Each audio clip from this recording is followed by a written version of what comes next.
एक ऐसे नज़ारे के बारे में सोचना मतलब सच में बहुत दिलचस्प है, जहां कोई इंसान अपनी पूरी जिंदगी बस कविताएं लिखता है। हाँ, और वो भी बिना किसी को दिखाने के इरादे से। बिल्कुल।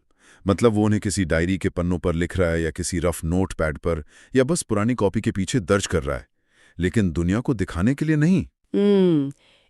एकदम निजी शौक की तरह। हाँ, और फिर सोचिए, एक दिन उस इंसान के जन्मदिन पर उसका जीवन साथी उसे एक पूरी तरह से छपी हुई, एकदम सजी हुई किताब लाकर सौंप देता है। क्या कमाल का सरप्राइज है ना? वो किताब किसी और की नहीं, बल्कि उसी इंसान की जीवन भर की कविताओं का संकलन होती है। मतलब सालों तक एक साथी ने उन पन्नों को चुपचाप इकट्ठा किया, उनका संपादन करवाया और एक मुकम्मल किताब की शक्ल दे दी। ये कहानी वाकई किसी भी तयशुदा साहित्यिक प्रक्रिया को मतलब पूरी तरह से उलट कर रख देती है। बिल्कुल। साहित्य की दुनिया में तो आमतौर पर किताबों के छपने की एक बहुत ही सधी हुई, मापी तौली सी प्रक्रिया होती है। हाँ, अमूमन एक लेखक खुद अपनी सबसे बेहतरीन रचनाओं को छांटता है। वो ये तय करता है कि उसे दुनिया के सामने अपनी कौन सी छवि पेश करनी है। सही बात है।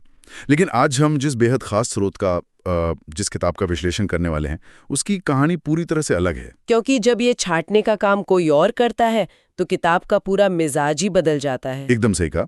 तो आज का हमारा विषय है कतरा कतरा दरिया नाम का एक कविता संग्रह।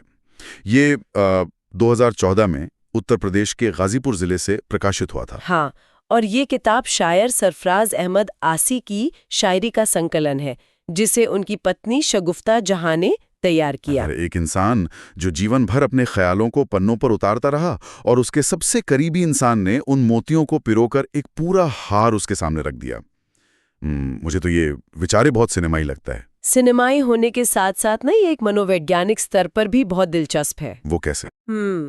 यहाँ सबसे गौर करने वाली बात यह है कि जब कोई रचनाकार खुद अपनी कविताएं चुनता है तो उसके दिमाग में हमेशा एक फिल्टर काम कर रहा होता है। अरे हाँ, वो आलोचकों के बारे में सोचता है। बिल्कुल। वो अनजाने में ही सही ये सोचता है कि आलोचक क्या कहेंगे या पाठक क्या पसंद करेंगे, उसकी छवि कैसी बनेगी। एक तरह की सेल्फ सेंसरशिप। हाँ, लेकिन जब एक जीवन साथी उन रचनाओं को संकलित करता है तो वो फिल्टर पूरी तरह गायब हो जाता है। मतलब शगुफ्ता जहां ने शायद वो अशार यानी वो शेर चुने होंगे जो सीधे उनके दिल को छुए हों, या जो उन्होंने शायर को सबसे ज्यादा शिद्दत या पीड़ा के साथ लिखते हुए देखा हो। इस प्रक्रिया में ना एक अलग ही किस्म की ईमानदारी और निजता आ जाती है। सही बात है। ये संग्रह सिर्फ एक साहित्यिक दस्तावेज नहीं रह जाता। ये एक तरह से पत्नी का प्रेम पत्र है, जिसे उसने अपने पति के ही शब्दों का इस्तेमाल करके लिखा है। वाह, ये नजरिया तो इस किताब को देखने का पूरा चश्मा ही बदल देता है। लेकिन जब हम इस सरप्राइज तोहफे के अंदर झांकते हैं तो एक और बहुत बड़ा सरप्राइज मिलता है। आप उस किताब के स्ट्रक्चर की बात कर रहे हैं ना? हाँ, मतलब इस 110 पेजों की किताब का संपादन हाजी मकबूल वाजिद ने किया है और इसमें आबिद सलीमपुरी द्वारा लिखी गई आसी यूसुफपुरी की एक बहुत ही विस्तृत जीवनी भी शामिल है। लेकिन जिस चीज ने मुझे सबसे ज्यादा चौंकाया वो है इस किताब की तरतीब, मतलब इसका स्ट्रक्चर। ये कोई आम डायरी की तरह नहीं छपी है। बिल्कुल नहीं। इसका स्वरूप और इसका ढांचा बहुत ही तकनीकी है और बेहद व्यवस्थित भी है, जो इसे केवल एक भावुक प्रयास से कहीं आगे ले जाता है। इसको थोड़ा खोलकर समझते हैं। किताब की शुरुआत में 60 मतला दिए गए हैं। मतला यानी किसी भी गजल का पहला शेर। हाँ, फिर 60 मक्ता का एक अलग हिस्सा है। मक्ता वो आखिरी शेर होता है जिसमें शायर का तखल्लुस या नाम होता है। उसके बाद 60 अलग अलग शीर्षकों के तहत 5-5 अशार दिए गए हैं। हर पेज के नीचे एक कता है, यानी 4 पंक्तियों की मुकम्मल कविता, और आखिर में 24 दोहे हैं। ये बहुत ही अनोखा प्रयोग है ना? इस पूरे स्ट्रक्चर को देखकर मुझे एक विचार आया। ये बिल्कुल वैसा लगता है जैसे किसी इंसान के कंप्यूटर में बिखरी हुई बेतरतीब डिजिटल फाइलों और रफ नोट्स वाले फोल्डर को कोई हैक कर ले और उसे हैक करके एक बेहद शानदार मेटा डेटा के साथ टैग किए गए मास्टरपीस आर्काइव में बदल दे। ये आर्काइव वाली तुलना बहुत सटीक है। ये इस किताब के मिजाज पे बिल्कुल फिट बैठती है। सच में ये दिखाता है कि संपादक और शगुफ्ता जहां ने केवल भावना में बहकर पन्ने नहीं जोड़े हैं, उन्होंने उर्दू शायरी के असनाफ यानी विधाओं की बहुत गहरी समझ का इस्तेमाल किया है। लेकिन मेरे मन में यहाँ एक सवाल उठ रहा है, और सच कहूं तो मुझे बात थोड़ी खटक भी रही है। क्या बात? देखिए, एक गजल अपने आप में एक पूरा विचार होती है, एक बहती हुई नदी की तरह, है ना? बिल्कुल। अगर आप उसमें से सिर्फ पहले शेर यानी मतला को निकाल कर एक जगह रख दें और आखिरी शेर निकाल कर दूसरी जगह रख दें, तो क्या ये उस रचनाकार के मूल प्रवाह को तोड़ना नहीं हुआ? ये एक बहुत ही जायज चिंता है। मेरा मतलब है, एक गजल को इस तरह से फ्रैक्चर क्यों किया गया? सतह पर देखने से ये रचना को तोड़ने जैसा ही लगता है, मैं मानती हूँ। लेकिन अगर हम इसके पीछे की मैकेनिक्स को समझे ना, तो एक नया पहलू सामने आता है। वो क्या? मतलब महज किसी गजल की शुरुआत नहीं होता, वह एक विचार का बीज होता है जो पूरी गजल का मूड तय करता है। अच्छा। तो जब आप 60 मतलों को एक साथ पढ़ते हैं, तो आप 60 अलग-अलग गजलों के सफर पर नहीं जा रहे होते। आप एक शायर के 60 अलग-अलग मूड्स, उसकी 60 अलग-अलग भावनाओं की चिंगारियों को बिना किसी मिलावट के एक साथ महसूस कर रहे होते हैं। ओहो, मतलब ये गजल को तोड़ने के बारे में नहीं है? बिल्कुल नहीं। यह भावना के सबसे कच्चे और विशुद्ध रूप को सामने रखने का एक तरीका है। यह पाठक को भावनाओं के छोटे-छोटे लेकिन बहुत तेज झटके देता है, बजाय उसकी नींव की ईंटों को अलग से महसूस कर रहे हैं। हाँ, एकदम ऐसा ही है। लेकिन इसी से जुड़ा एक और जोखिम भरा पहलू है जिस पर चर्चा करना जरूरी है। किताब के आरंभ में ही आसी साहब ने अपनी पत्नी का आभार व्यक्त करते हुए पाठकों से इस किताब पर खुला विचार मांगा है, यानी ओपन रिव्यू। हाँ, ओपन रिव्यू। तो क्या ये उनका अति आत्मविश्वास था? मुझे तो ये एक किस्म का बहुत बड़ा जोखिम लगता है। जोखिम तो है, क्योंकि जो रचनाएं उन्होंने खुद चुनी ही नहीं, जो उनकी पत्नी का नजरिया है, उस पर दुनिया की बेबाक आलोचना मांगना, क्या ये बहुत बड़ी असुरक्षा और एक अजीब तरह के समर्पण को निमंत्रण देना नहीं है? मैं इससे पूरी तरह सहमत हूँ कि ये महज आत्मविश्वास नहीं है। ये असल में एक कलाकार का अपनी कला के सामने पूरी तरह से नतमस्तक हो जाना है। नतमस्तक हो जाना। हाँ, क्योंकि जब कोई रचनाकार अपनी कला पर से अपना नियंत्रण छोड़ देता है, तो वो सबसे ज्यादा असुरक्षित महसूस करता है। आसी साहब का पाठकों से खुला विचार मांगना ये दिखाता है कि वे अपनी कविता को अब अपनी जागीर नहीं मानते। ये बहुत गहरी बात है। और अगर हम किताब के नाम पर गौर करें, कतरा कतरा दरिया, तो ये नाम अपने आप में इस पूरी प्रक्रिया को सार्थक कर देता है। कैसे? एक एक अशार रूपी कतरा या बूंद, जिसे शगुफ्ता जहां ने डायरी में समेटा, अब वो एक दरिया बन चुका है। और दरिया की फितरत क्या होती है? बहना। बिल्कुल, वो किसी एक का नहीं रहता। सही कहा, वो समाज का हो जाता है। इसलिए उस पर खुला विचार मांगना दरिया को वापस उसी समाज के सुपुर्द कर देना है जहां से वो निकला था। और जब हम इस दरिया के पानी को चखते हैं, इसके विषयों में उतरते हैं, तो जो सबसे गहरा और पीड़ादायक विषय उभर कर आता है, वो है अपनी ही पहचान और अपनी जुबान को लेकर शायर का एक गहरा संघर्ष। हाँ, आसी की शायरी में उर्दू जबान का दर्द सिर्फ एक भाषा का मुद्दा नहीं रहता, वो एक अस्तित्व का संकट बन जाता है। स्रोत में एक पंक्ति का जिक्र है जो सच में मुझे बहुत चुभी। आसी लिखते हैं, अपने घर में हूं मैं बेमकान की तरह, मेरी हालत है उर्दू जबान की तरह। बेमकान। बेमकान का मतलब है बेघर। जी। अब भाषा केवल बात करने का एक उपकरण तो नहीं होती ना? बिल्कुल नहीं। अगर मैं इसे आज की भाषा में कहूं, तो भाषा एक संस्कृति का ऑपरेटिंग सिस्टम होती है। बहुत सही तुलना है ये। इसी ऑपरेटिंग सिस्टम पर हमारे मुहावरे, हमारे जोक्स, हमारा साझा इतिहास, सब कुछ चलता है। तो आसी साहब का खुद को उर्दू जबान जैसा बेमकान बताना, क्या ये सिर्फ उस ऑपरेटिंग सिस्टम के पुराने हो जाने का दुख है, या कुछ और? हाँ, मतलब या ये इस पूरे आधुनिक समाज में एक इंसान के अकेलेपन की कोई बहुत बड़ी और गहरी कहानी है? ऑपरेटिंग सिस्टम वाली उपमा यहाँ बिल्कुल सटीक बैठती है, क्योंकि जब कोई ऑपरेटिंग सिस्टम पुराना हो जाता है या चलन से बाहर कर दिया जाता है, तो उसमें मौजूद सारा डेटा, सारी यादें और वो पूरा इकोसिस्टम हाशिए पर चला जाता है। मैं एकदम सही। जब शायर ये कहता है कि वो अपने ही घर में बेमकान या बेघर है, तो वो सिर्फ उर्दू के कम होते चलन पर आंसू नहीं बहा रहा, वो उस दर्द को बयान कर रहा है जब आप उसी समाज में मौजूद हैं, उसी घर में हैं, लेकिन अब कोई आपकी बात को उस गहराई से समझने वाला नहीं बचा। वो बेगानापन। हाँ, ये उस पीढ़ी का दर्द है जिसने एक पूरी तहजीब, एक पूरी सांस्कृतिक विरासत को अपनी आंखों के सामने दरकिनार होते देखा है। जब कोई जबान मिटती है ना, तो महज कुछ शब्द नहीं मिटते। तो क्या मिटता है? दुनिया को महसूस करने का एक पूरा नजरिया मिट जाता है। और ये अलगाव सिर्फ भाषा तक सीमित नहीं है। वे इस मशीनी होते समाज को भी बहुत पैनी नजर से देखते हैं। हाँ, उनकी उस लाइन का जिक्र करें जो आधुनिकता पर चोट करती है। में छपी थी, लेकिन आज ये पहले से कहीं ज्यादा सच लगती है। बिल्कुल। आसी साहब यहाँ जिस अलगाव की बात कर रहे हैं वो आधुनिक समाज की सबसे बड़ी त्रासदी है। जब इंसान मशीनों में उलझ जाता है तो वो सिर्फ दूसरों से नहीं बल्कि अपनी खुद की इंसानियत से भी दूर हो जाता है। इंसानियत से दूर होने का ये डर किताब में एक और बहुत ही संवेदनशील जगह पर उभरता है। आप गोधरा वाले शेर की बात कर रहे हैं? हाँ, स्रोत में एक शेर का जिक्र है जो समाज के राजनीतिक और सांप्रदायिक डर को छूता है। आसी लगते हैं, हर कोई दहशतजदा सहमा हुआ है, हो ना हो यही मुकामे गोधरा है। यहाँ ये स्पष्ट करना बहुत जरूरी है कि ये शेर किसी राजनीतिक बयानबाजी या पक्षपात का हिस्सा नहीं है। बिल्कुल नहीं। साहित्य में अक्सर कुछ त्रासदियां इतनी बड़ी हो जाती हैं कि वो एक प्रतीक बन जाती हैं। हाँ, यहाँ गोधरा शब्द का इस्तेमाल किसी राजनीतिक बहस के लिए नहीं, बल्कि शुद्ध मानवीय खौफ, दहशत और एक सामूहिक पीड़ा के प्रतीक के रूप में हुआ है। ये एक बहुत ही महत्वपूर्ण बात है। एक सच्चा शायर कभी भी समाज का सिर्फ एक तटस्थ दर्शक नहीं होता, वो समाज का सीज़्मोग्राफ या भूकंप मापी यंत्र होता है। क्या बात है, सीज़्मोग्राफ। हाँ, वो उन झटकों, उस खौफ को दर्ज करता है जो शायद समाज महसूस तो कर रहा होता है लेकिन उसे शब्दों में बांध नहीं पाता।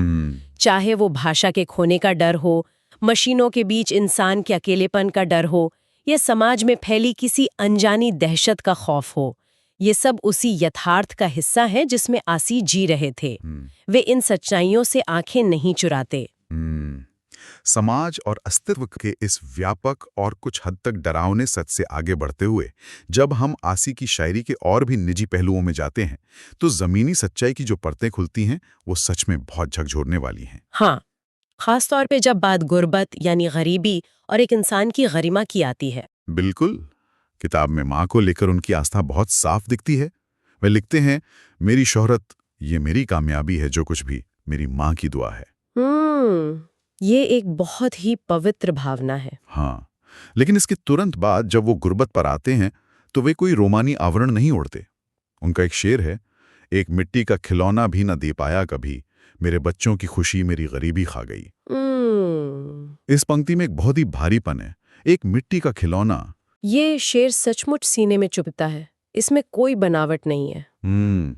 यहाँ मैं पारंपरिक शायरी की उस दुनिया पर सवाल उठाना चाहूंगा जो हमें अक्सर परोसी जाती है। किस तरह की दुनिया? देखिए, जब हम गजल शब्द सुनते हैं तो हमारे दिमाग में चांद, सितारे, हुस्न, शराब या फिर टूटे हुए दिल की रोमानी बातें आती हैं। हाँ, आमतौर पर यही होता है। लेकिन यहाँ आसी साहब महलों और काल्पनिक बागों की दुनिया से हमें घसीटकर अचानक एक ऐसे पिता की बेबसी के सामने ला खड़ा करते हैं जो बाजार में बिकने वाला सबसे सस्ता मिट्टी का खिलौना भी नहीं खरीद पा रहा है। तो क्या ये कठोर यथार्थवाद उन्हें उस परंपरागत सांचे से अलग नहीं कर देता? पूरी तरह से अलग कर देता है, और यही उनकी सबसे बड़ी ताकत है।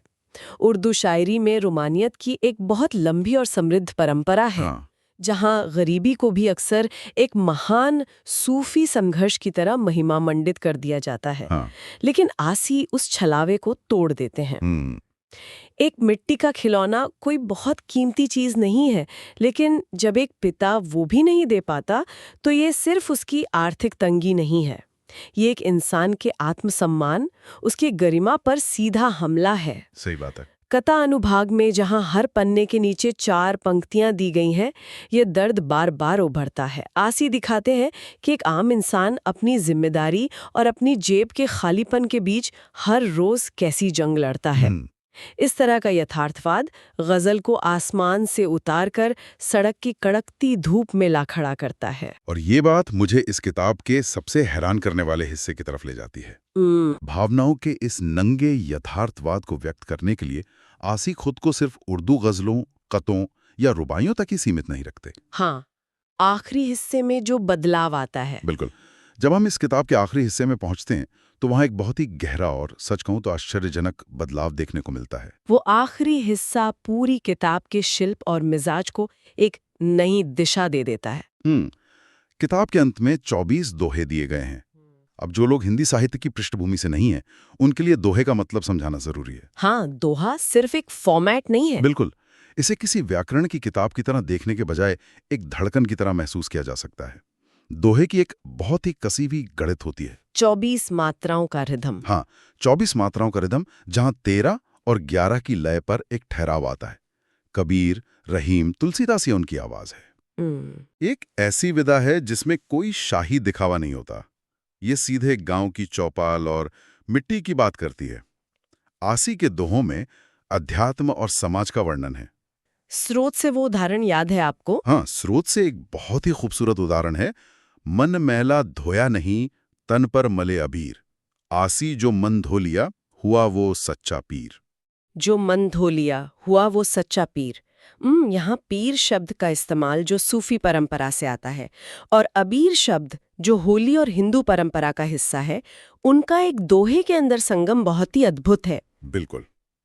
अगर मैं इसे एक उपमा के जरिए देखूं, तो ये ऐसा है जैसे कोई उस्ताद संगीतकार पूरी शाम एक बहुत ही जटिल और कड़े नियमों वाली क्लासिकल सिम्फनी बजा रहा हो, और फिर आखिर में जब महफिल खत्म होने वाली हो, वो अचानक अपनी वायलिन नीचे रखे और कोई बहुत ही सुरीली, जानी पहचानी और जमीनी फोक ट्यून या लोक धुन गुनगुनाने लगे।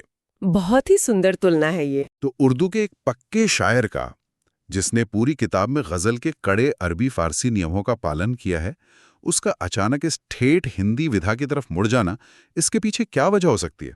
अगर हम इसे आसी की उस पीड़ा से जोड़े हैं जहां वे उर्दू जबान के बेघर होने का दुख जता रहे थे, तो इन दोहों में उस पीड़ा का समाधान मिलता है। वो कैसे? आसी ने अपनी गजल में कहा है, मत फर्क डाल हिंदी और उर्दू जबां के बीच। ये 24 दोहे महज उस विचार का खोखला दावा नहीं है, बल्कि यह उस दर्शन का व्यवहारिक प्रमाण है। ओहो, मतलब उन्होंने करके दिखाया। बिल्कुल। दोहे लिखकर वे यह साबित कर रहे हैं कि भारत की जो गंगा जमुनी तहजीब है, वो सिर्फ भाषणों में नहीं, कागज पर उतारी जा सकती है। यानी वो भाषा की सरहदों को अपनी कलम से ही मिटा रहे हैं। एकदम सही। एक तरफ गजल का वो अरबी फारसी मिजाज है जिसमें एक खास तरह की नजाकत है, और दूसरी तरफ दोहे का वो अवधी या ब्रज वाला आध्यात्मिक ठहराव है जिसमें एक फकीरी है। आज से इन दोनों ही दुनियाओं में पूरी सहजता से सांस लेते हैं। ये इस बात का सबूत है कि सच्ची कला और गहरी भावना किसी एक धर्म, एक व्याकरण या एक भाषा की मोहताज नहीं होती। सही बात है। जब बात मन के मैले होने या सच्चे पीर होने की आती है, तो भाषा खुद ब खुद पीछे छूट जाती है और सिर्फ इंसानियत रह जाती है। तो इस पूरी यात्रा को अगर देखा जाए, तो कतरा कतरा दरिया सिर्फ एक किताब नहीं रह जाती। ये महज एक पति को पत्नी द्वारा दिया गया भावुक तोहफा भी नहीं है। ये असल में इंसानियत, उसके अकेलेपन और उसके संघर्ष का एक बहुत ही जीवंत दस्तावेज है। 100%। इसमें एक लुप्त होती भाषा का वो दर्द है जो हर उस इंसान को महसूस होगा जिसकी सांस्कृतिक जड़ें कमजोर हो रही हैं। इसमें मशीनों से घिरे इंसान की चीख है और एक पिता की वो बेबसी है जो मिट्टी के खिलौने ना दे पाने पर खुद को कोसता है। हाँ। लेकिन आखिर में ये उन दोहों के जरिए एक अजीब सी आध्यात्मिक शांति भी देता है जो इंसान को बाहरी दिखारे से दूर ले जाती है। और शायद इस पूरी चर्चा से जो सबसे बड़ा सबक मिलता है, वो ये है कि महान साहित्य हमेशा किसी शांत पहाड़ पर बैठकर या बहुत बड़ी ऐतिहासिक घटनाओं के बीच नहीं लिखा जाता। बिल्कुल नहीं। कभी कभी ये इंसान के रोजमर्रा के उन्हीं छोटे छोटे कतरों से जन्म लेता है। डायरी के पन्नों से, बस में सफर करते हुए आए किसी ख्याल से, या अपनी ही भाषा को बोलते हुए होने वाले उस अजीब से अकेलेपन से। और जब कोई शगुफ्ता जहां जैसी नजरों वाला इंसान उन बिखरी हुई बूंदों को ईमानदारी से समेट लेता है, तो वो एक ऐसा दरिया बन जाता है जो किसी भी प्यासे को पानी दे सकता है। ये सच में हमारे आसपास के आम जीवन में छिपे हुए असाधारण पहलुओं को देखने का एक नया नजरिया देता है। इस पूरी चर्चा को समेटते हुए एक ऐसा विचार जहन में आता है जो इस पूरी किताब के मूल दर्शन से जुड़ा है। वो क्या? ये कल्पना करना दिलचस्प है कि आज के इस तेज तर्रार और बिखरे हुए डिजिटल दौर में, जहां किसी आम इंसान के ख्याल उसके फोन के रैंडम नोट्स में, आधे अधूरे टेक्स्ट मैसेजेस में, या कहीं किसी डायरी के कोने में बिखरे पड़ रहते हैं। हाँ, सबके साथ ऐसा ही आजकल। तो सोचिए, अगर उन सभी टुकड़ों को कोई बेहद करीबी इंसान बिना बताए एक किताब में तब्दील कर दे, तो उस अनजानी किताब के पहले पन्ने यानी मतले और आखिरी पन्ने यानी मक्ते में उस इंसान की जिंदगी की कौन सी सबसे सच्ची कहानी उभर कर सामने आएगी? ये तो बहुत ही गहरा सवाल है। क्या वो एक अधूरी प्रेम कहानी होगी, समाज से लड़ने का कोई अनकहा संघर्ष होगा, कोई बहुत गहरी असुरक्षा होगी, या कुछ ऐसा होगा जिसके बारे में खुद उस इंसान को भी कभी अंदाजा नहीं था। सोचने वाली बात है। ये एक ऐसा सवाल है जो ये सोचने पर मजबूर करता है कि एक आम जीवन जीते हुए, अनजाने में ही सही, हर इंसान अपने पीछे कौन सा दरिया छोड़ता जा रहा है।